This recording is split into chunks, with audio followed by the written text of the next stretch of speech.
বাংলাদেশের ব্যাংকিং খাত দীর্ঘদিন ধরে নানা সংকট, অনিয়ম ও দুর্বল তদারকির কারণে আলোচনার কেন্দ্রবিন্দুতে রয়েছে।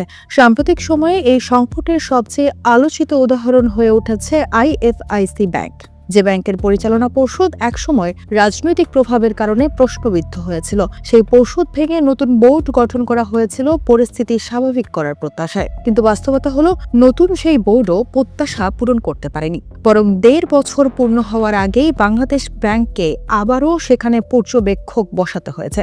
ফলে প্রশ্ন উঠেছে, কেন্দ্রীয় ব্যাংকের মনোনীত বর্তমান পর্ষদ কি চূড়ান্তভাবে ব্যর্থ?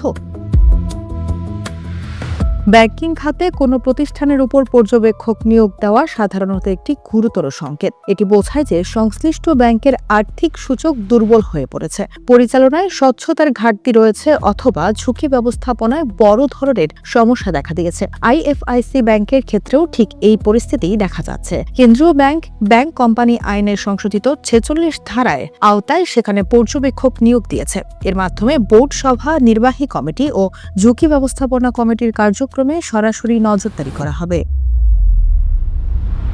কিন্তু এখানে মূল প্রশ্ন হলো, যে বোর্ডকে পুনর্গঠন করে দায়িত্ব দেওয়া হয়েছিল পরিস্থিতি সামাল দেওয়ার জন্য, সেই বোর্ডের উপর আবার কেন পর্যবেক্ষক বসাতে হলো? কেন্দ্রীয় ব্যাংক আনুষ্ঠানিকভাবে বোর্ডের ব্যর্থতার কথা অস্বীকার করলেও বাস্তব চিত্র অনেকটাই ভিন্ন কথা বলছে। পরিসংখ্যানই তার সবচেয়ে বড় প্রমাণ। 2025 সালের জানুয়ারি থেকে সেপ্টেম্বর, এই 9 মাসে আইএফআইসি ব্যাংকের কর পরবর্তী লোকসান দাঁড়িয়েছে 1,806 কোটি টাকার বেশি। অথচ ঠিক আগের বছর একই সময়ে ব্যাংকটি প্রায় 70 কোটি টাকা মুনাফা করেছিল। অর্থাৎ মাত্র 1 বছরের ব্যবধানে ব্যাংকটির আর্থিক অবস্থায় নাটকীয় অবনতি ঘটেছে। কোনো ব্যাংকের জন্য এটি শুধু আর্থিক বিপর্যয় নয়, বরং ব্যবস্থাপনা ব্যর্থতারও বড় ইঙ্গিত। সবচেয়ে উদ্বেগজনক বিষয় হলো খেলাপি ঋণের পরিমাণ। 2025 সালের সেপ্টেম্বর শেষে আইএফআইসি ব্যাংকের খেলাপি ঋণ দাঁড়িয়েছে 27,055 কোটি টাকা। 2025 সালের সেপ্টেম্বর শেষে আইএফআইসি ব্যাংকের খেলাপি ঋণ দাঁড়িয়েছে 27,055 কোটি টাকা, যা মোট বিতরণকৃত ঋণের প্রায় 7.63%। 1 বছর আগেও এই হার ছিল মাত্র 9.92%। অর্থাৎ মাত্র 1 বছরে খেলাপি ঋণ বেড়েছে প্রায় 22,666 কোটি টাকা, যা বৃদ্ধির হিসেবে 516%-এরও বেশি। এ ধরনের পরিস্থিতি সাধারণত তখনই তৈরি হয় যখন ব্যাংকের ঋণ অনুমোদন প্রক্রিয়ায় বড় ধরনের অনিয়ম থাকে, কর্পোরেট গভর্নেন্স দুর্বল হয়ে পড়ে এবং ঝুঁকি ব্যবস্থাপনায় কার্যকর পদক্ষেপ নেওয়া হয় না। বিশ্লেষকদের মতে আইএফআইসি ব্যাংকের ক্ষেত্রেও দীর্ঘদিন ধরেই এই সমস্যাগুলো জমে উঠেছিল, কিন্তু সময়মতো কার্যকর ব্যবস্থা নেওয়া হয়নি। এখানেই উঠে আসে কেন্দ্রীয় ব্যাংকের ভূমিকা নিয়ে বড় প্রশ্ন। একটি ব্যাংক যখন বছরের পর বছর অনিয়ম, ঝুঁকি, ঋণ এবং দুর্বল পরিচালনার মধ্য দিয়ে যায়, তখন নিয়ন্ত্রক সংস্থার দায়িত্ব থাকে সময় মতো হস্তক্ষেপ করা। কিন্তু অনেক ক্ষেত্রেই দেখা গেছে বাংলাদেশ ব্যাংক কঠোর পদক্ষেপ নিতে দেরি করেছে। পরিস্থিতি জটিল হয়ে ওঠার পরেই কেবল ব্যবস্থা নেওয়া হয়েছে। 2024 সালের 5 আগস্ট আওয়ামী লীগ সরকারের পতনের পর ব্যাংকিং খাতে শৃঙ্খলা ফিরিয়ে আনার উদ্যোগ নেওয়া হয়। এর অংশ হিসেবে যেসব ব্যাংকের বিরুদ্ধে অনিয়মের অভিযোগ ছিল, সেসব ব্যাংকের পরিচালনা পর্ষদ ভেঙে নতুন বোর্ড গঠন করা হয়। আইএফআইসি ব্যাংকও সেই তালিকার মধ্যে ছিল।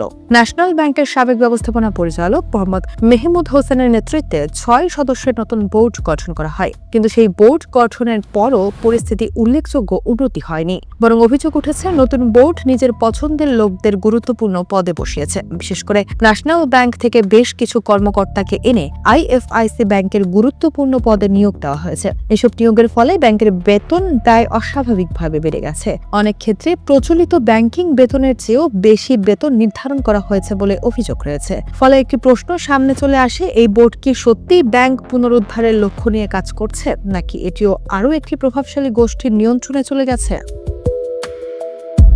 বিশ্লেষকদের মতে ব্যাংকের চেয়ারম্যান শেখ আখতার উদ্দিন আহমেদ এবং সংশ্লিষ্ট কয়েকজন কর্মকর্তা মিলে ব্যাংকটিকে কার্যত দলীয় নিয়োগের প্রতিষ্ঠানে পরিণত করেছে।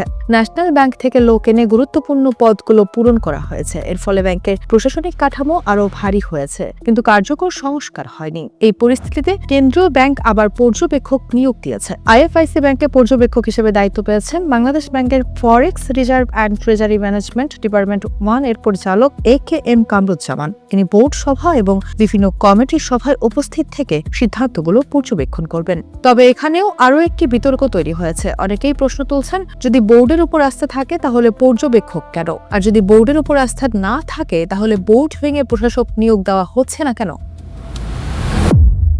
বিশ্বব্যাংকের সাবেক মুখ্য অর্থনীতিবিদ ডক্টর জাহিদ হোসেনের প্রসঙ্গ গুরুত্বপূর্ণ মন্তব্য করেছেন। তার মতে, কোনো প্রতিষ্ঠান দীর্ঘদিন ধরে ঝুঁকিপূর্ণ অবস্থায় থাকলে এবং বারবার সুযোগ দেওয়ার পরও যদি উন্নতি না হয়, তখন নিয়ন্ত্রক সংস্থার উচিত সরাসরি হস্তক্ষেপ করা, অর্থাৎ বোর্ড ভেঙে দেওয়া বা প্রশাসক নিয়োগ দেওয়া। বাংলাদেশ ব্যাংকের সাবেক প্রধান অর্থনীতিবিদ ডক্টর মোস্তফা কে মোজেরিও মনে করেন, সাধারণত তখনই কোনো ব্যাংকে পর্যবেক্ষক বসানো হয় যখন বোর্ড বা ব্যবস্থাপনার সিদ্ধান্ত নিয়ে সন্দেহ তৈরি হয়, অর্থাৎ কার্যত এটি বোর্ডের উপর আস্থাহীনতার ইঙ্গিত। এখানে এই কেন্দ্রীয় ব্যাংকের অবস্থান কিছুটা দ্বারুদ্ধ মনে হচ্ছে। একদিকে তারা বলছে এটি বোর্ডের ব্যর্থতার কারণে নয়, অন্যদিকে বাস্তবে বোর্ডের উপরই নজরদারি বাড়ানো হচ্ছে। ফলে অনেকেই মনে করছেন এটি মূলত একটি মধ্যবর্তী ব্যবস্থা, যেখানে সরাসরি কঠোর সিদ্ধান্ত না নিয়ে পরিস্থিতি সামাল দেওয়ার চেষ্টা করা হচ্ছে। এদিকে শুধু আইএফআইসি ব্যাংকই নয়, একই ধরনের পরিস্থিতি দেখা যাচ্ছে আরও কয়েকটি ব্যাংকে। ন্যাশনাল ব্যাংক, প্রিমিয়ার ব্যাংক এবং আল আরাফা ইসলামী ব্যাংকেও কেন্দ্রীয় ব্যাংক পর্যবেক্ষক নিয়োগ দিয়েছে। এসব ব্যাংকের বিরুদ্ধে অনিয়ম, দুর্নীতি এবং দুর্বল পরিচালনার অভিযোগ দীর্ঘদিন ধরেই রয়েছে। এই বাস্তবতা বাংলাদেশের ব্যাংকিং খাতের গভীর সংকটকেই সামনে নিয়ে আসে। যদি একাধিক ব্যাংকের ক্ষেত্রে একই ধরনের সমস্যা দেখা যায় এবং সেগুলোর সমাধানে কেন্দ্রীয় ব্যাংকে বারবার জরুরি ব্যবস্থা নিতে হয়, তাহলে প্রশ্ন উঠবে নিয়ন্ত্রক কাঠামো কতটা কার্যকর। অর্থনীতিবিদদের মতে, ব্যাংকিং খাতকে স্থিতিশীল করতে হলে শুধু পর্যবেক্ষক বসানো যথেষ্ট নয়, প্রয়োজন শক্তিশালী কর্পোরেট গভর্নেন্স, স্বচ্ছ ঋণ নীতি এবং রাজনৈতিক প্রভাবমুক্ত পরিচালনা ব্যবস্থা। এর পাশাপাশি নিয়ন্ত্রক সংস্থারও সময় মতো কঠোর পদক্ষেপ নেওয়ার সক্ষমতা থাকতে হবে। অন্যথায় একটি ব্যাংকের সংকট ধীরে ধীরে পুরো ব্যাংকিং ব্যবস্থার উপর আস্থার সংকট তৈরি করতে পারে। সব মিলিয়ে আইএফআইসি ব্যাংকের বর্তমান পরিস্থিতি একটি স্পষ্ট বার্তা দিচ্ছে। কেন্দ্রীয় ব্যাংকের মনোনীত বর্তমান পর্ষদ প্রত্যাশিত ফল দিতে পারেনি, বরং নতুন বোর্ড গঠনের পরও যদি পরিস্থিতি আরও খারাপ হয়, তাহলে সেটি নিঃসন্দেহে একটি ব্যর্থতার ইঙ্গিত। এখন দেখার বিষয় হলো, কেন্দ্রীয় ব্যাংকে শেষ পর্যন্ত আরও কঠোর পদক্ষেপ নেবে নাকি পর্যবেক্ষক বসিয়েই পরিস্থিতি সামাল দেওয়ার চেষ্টা চালিয়ে যাবে। কারণ ব্যাংকিং খাতের এই সংকট শুধু একটি প্রতিষ্ঠানের সমস্যা নয়, এটি পুরো অর্থনৈতিক ব্যবস্থার স্থিতিশীলতার সঙ্গেও গভীরভাবে জড়িত।